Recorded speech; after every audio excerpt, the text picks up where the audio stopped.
Coming so what up do on you want Sophisticated out of life? Mom. What do you want? What do you think that do you think so low of yourself that you can't have a great relationship, that you can't have a great man, that you can't have your own business, that you can't have your own money because you was a victim of this, because this, that, and the third happened to you, because blah, blah, blah, blah, blah. There could be tens of thousands of reasons that are consciously or subconsciously holding you back because you do not find yourself worthy because of that. Dedication, preservation, take a look inside your salvation. Do every good work, it takes patience, like a butterfly, transformation. What is up, guys? Sophia here, and I am back with another video.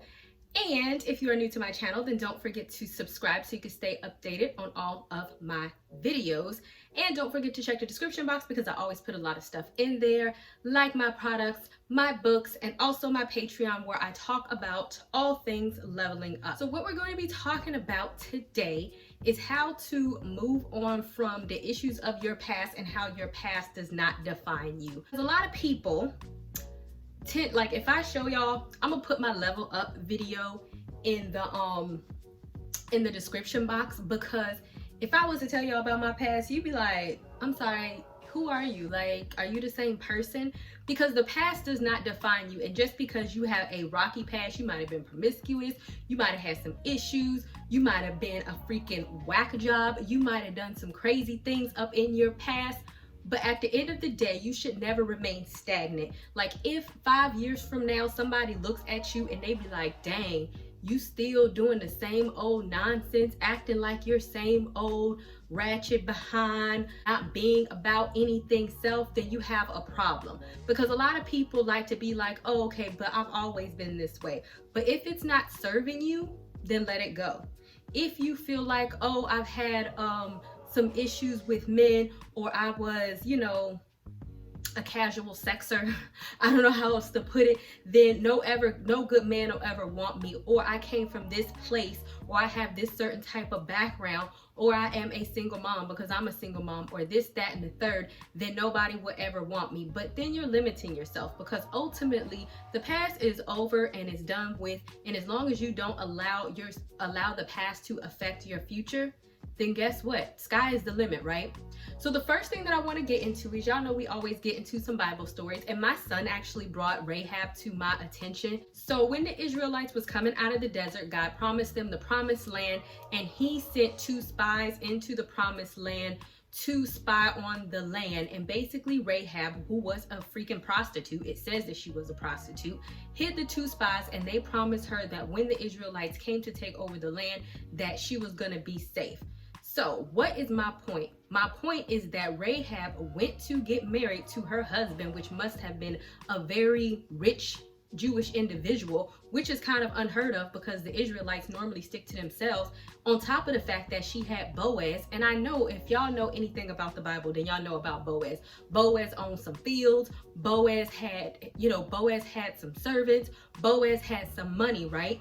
And then ultimately Rahab went on to be like David's great grandmother, and David was anointed to be king, and he was like the man after God's own heart. And also if you go into Matthew 1:5, Rahab was actually in the succession of Jesus. Like it's actually in, like, that's his ancestor basically. And so what am I saying to you?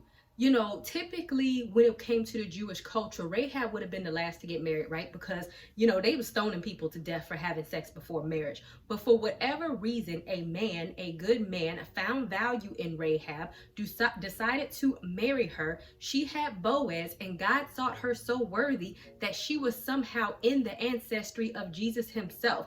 Did the fact that, they even mentioned that she was a prostitute. Yeah, we know that Rahab had a past, but her past did not define her future, and it did not define what the plan that God had for her, provided that she was willing to submit, provided that she was willing to save the Israelites, and she was willing to submit to God's will. Because when the Israelites came into the promised land, I'm sure she followed their religion.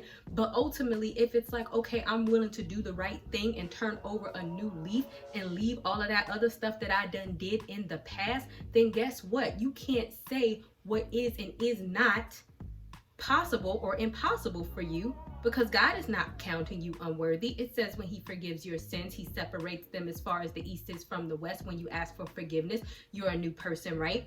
And so at the end of the day, if God is no longer going to remember all of the bad stuff that you did, then why do you limit yourself based on the things that you have done, what you have been through, where you have came from, or you continuously punish yourself because you don't feel like you are, worthy of having better, right? The second person that I want to get into is Mary Magdalene. We know her.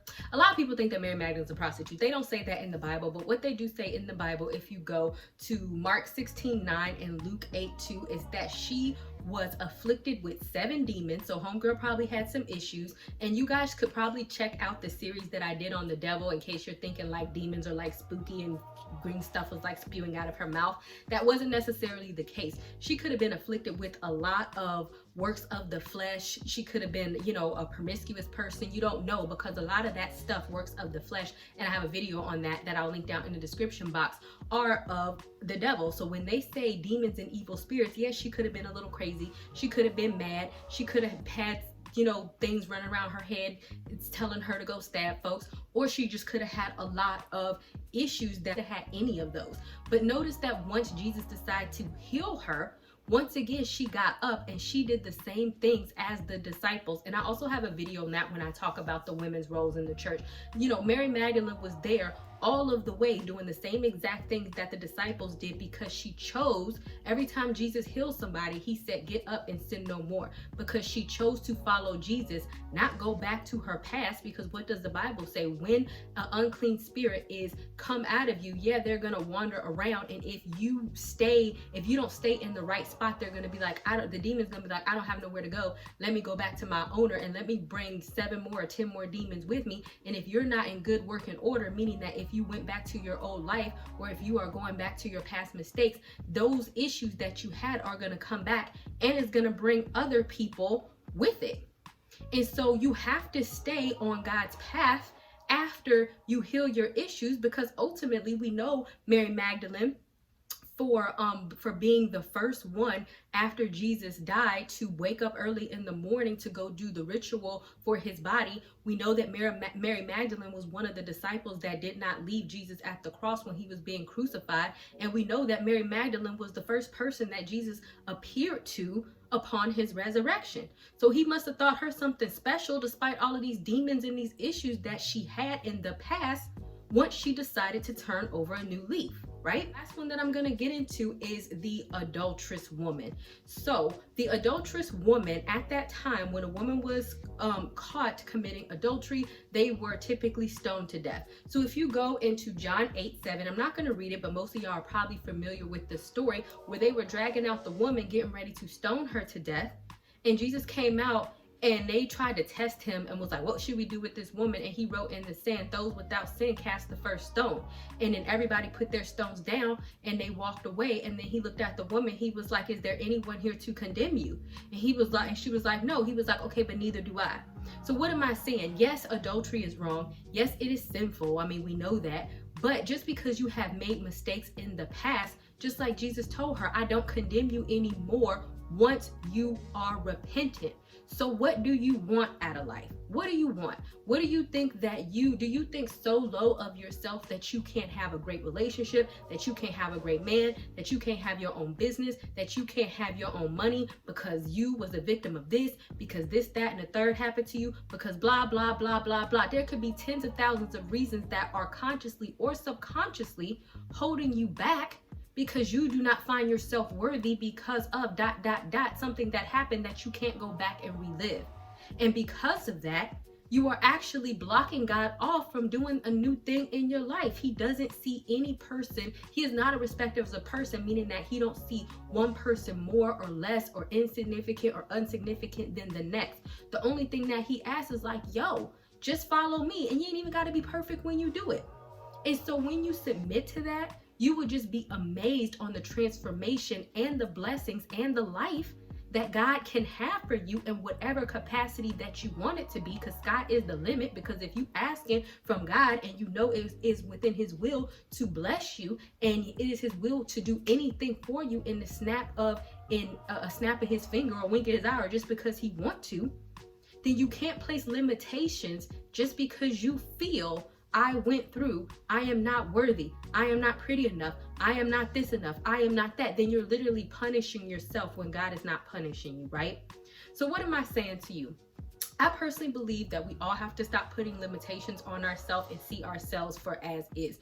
We have to tell ourselves every day, whatever dream, life, relationship, purpose, whatever, money, abundance, anything. I even have a prosperity video that I'll link down in the description box when God did bless Solomon with prosperity. But the reason why he did it is because Solomon was willing to submit to God's will to lead his people. And he said, I'm going to bless you with wisdom and I'm going to bless you with money. All of that is for you to have within God's will, provided that you feel that you are worthy of it and you step into the individual or the woman or the man or the person that God wants you to be, right? Right. All right, guys, thank you guys so much for watching. I would love to hear your thoughts on if you hold yourself back subconsciously, consciously, if you just realize that maybe you have some issues in which you maybe feel that you're not worthy of X, Y, and Z, and so you kind of get back into the same cycles of foolishness because you don't feel like you're worthy of anything else. I would definitely love to hear it, and I will see you guys another day, another time. Bye, y'all.